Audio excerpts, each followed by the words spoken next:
ಸಿಂಪಲಾಗಿ ಮನೆಯಲ್ಲೇ ಬಿಸ್ಕೆಟ್ ಮಾಡೋಣ.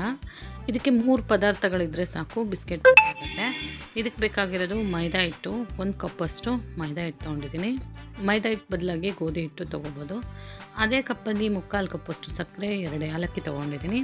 3ರಿಂದ 4 ಸ್ಪೂನಷ್ಟು ತುಪ್ಪ ಆದರೆ ಸಾಕಾಗುತ್ತೆ. ಒಂದು ಮಿಕ್ಸರ್ ಜಾರು ತೊಗೊಂಡು ಈ ಏಲಕ್ಕಿ ಮತ್ತು ಸಕ್ಕರೆನ ಮಿಕ್ಸಿಲಿ ನೈಸಾಗಿ ಪೌಡ್ರ್ ಮಾಡ್ಕೊಳ್ಳೋಣ. ಈ ಥರ ನೈಸಾಗಿ ಪೌಡ್ರ್ ಹಾಕಿದೆ. ಈ ಮೈದಾ ಹಿಟ್ಟನ್ನು ಕಲಿಸ್ಕೋಬೇಕು.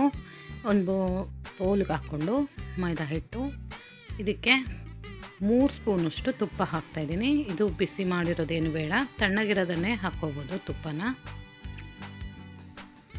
3 ಸ್ಪೂನ್ ತುಪ್ಪ ಹಾಕಿ ಚೆನ್ನಾಗಿ ಮಿಕ್ಸ್ ಮಾಡಬೇಕು. ಆ ಮೈದಾ ಹಿಟ್ಟು ಜೊತೆ ಅದು ಕಲಿಸ್ಕೋಬೇಕು, ಚೆನ್ನಾಗಿ ನೀಟಾಗೆ ಹೊಂದ್ಕೋಬೇಕು. ಮೈದಾ ಹಿಟ್ಟು ತುಪ್ಪ ನೀಟಾಗೆ ಮಿಕ್ಸ್ ಆಗಬೇಕು. ಇದಕ್ಕೆ ಸೋಡಾ ಉಪ್ಪು ಏನೂ ಹಾಕಿಲ್ಲ, ಬೇಕಿದ್ರೆ ಹಾಕ್ಕೋಬೋದು. ನೋಡಿ, ಇದು ಉಂಡೆ ಕಟ್ಟೋ ಥರ ಬರಬೇಕು. ನೋಡಿ, ಉಂಡೆ ಕಟ್ಟಕ್ಕೆ ಬಂದಿದೆ. ಈಗ ಪುಡಿ ಮಾಡ್ಕೊಂಡಂಥ ಸಕ್ಕರೆನ ಹಾಕ್ಕೊಳ್ಳೋಣ. ಇದಕ್ಕೆ ಹಾಕ್ಕೊಂಡು ಇದನ್ನು ಚೆನ್ನಾಗೆ ಮಿಕ್ಸ್ ಮಾಡ್ಕೋಬೇಕು. ಈ ಸಕ್ಕರೆ, ಮೈದಾ, ತುಪ್ಪ ಎಲ್ಲ ಚೆನ್ನಾಗೆ ಮಿಕ್ಸ್ ಆಗಬೇಕು ನೀಟಾಗೆ.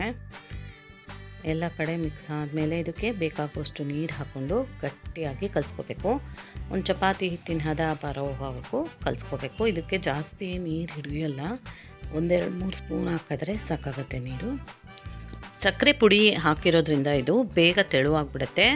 ಹಿಟ್ಟು ಬೇಗ ತೆಳ್ಳಗಾಗ್ಬಿಡುತ್ತೆ ನೀರು ಜಾಸ್ತಿ ಹಾಕಿದ್ರೆ. ಸ್ವಲ್ಪನೇ ಒಂದು 2-2 ಸ್ಪೂನ್ ಅಷ್ಟೇ ಹಾಕ್ಕೊಂಡು ಕಲಿಸ್ಕೋಬೇಕು. ಇದನ್ನು ಚೆನ್ನಾಗೇ ನಾದ್ಕೋಬೇಕು. ಈ ಥರ ಎಷ್ಟು ಚೆನ್ನಾಗಿ ನಾದ್ತೇವೆ ಅಷ್ಟು ಚೆನ್ನಾಗಿ ಬರುತ್ತೆ ಬಿಸ್ಕೆಟು.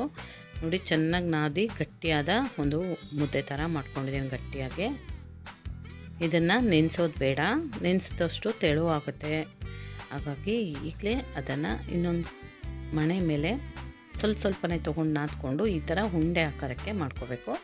ಸ್ವಲ್ಪ ಲೈಟಾಗಿ ಪ್ರೆಸ್ ಮಾಡಬೇಕು. ಅದನ್ನು ಈ ಥರ ಉಂಡೆ ಮಾಡಿ ಪ್ರೆಸ್ ಮಾಡೋದು ಅಷ್ಟೇ, ಈಸಿ. ನಿಮ್ಮ ಹತ್ರ ಮೋಲ್ಡ್ ಇದ್ದರೆ ಚಪಾತಿ ಥರ ಲಟ್ಟಿಸ್ಕೊಂಡು ಮೋಲ್ಡಲ್ಲಿ ಕಟ್ ಮಾಡ್ಕೋಬೋದು ರೌಂಡಾಗಿ. ಎಣ್ಣೆ ಕಾಯ್ಸೋಕ್ಕಿಟ್ಟಿದ್ದೀನಿ ಒಂದು ಪ್ಯಾನಲ್ಲಿ.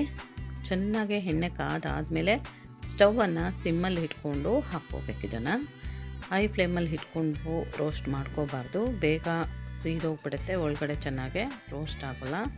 ಈ ಥರ ಮೇಲೆ ಸ್ವಲ್ಪ ಎಣ್ಣೆನ ಹಾಕ್ಕೋಬೇಕು. ಈ ಥರ ಹಾಕಿದ್ರೆ ಮೇಲೂ ಚೆನ್ನಾಗಿ ರೋಸ್ಟ್ ಆಗುತ್ತೆ. 2 ಸೈಡಲ್ಲೂ ಚೆನ್ನಾಗಿ ರೋಸ್ಟ್ ಮಾಡ್ಕೊಂಡು ತೆಕ್ಕೊಂಡ್ರೆ ಬಿಸಿ ಬಿಸಿಯಾದ ಸಿಂಪಲ್ ಬಿಸ್ಕೆಟು ರೆಡಿ ಆಯಿತು. Thank you.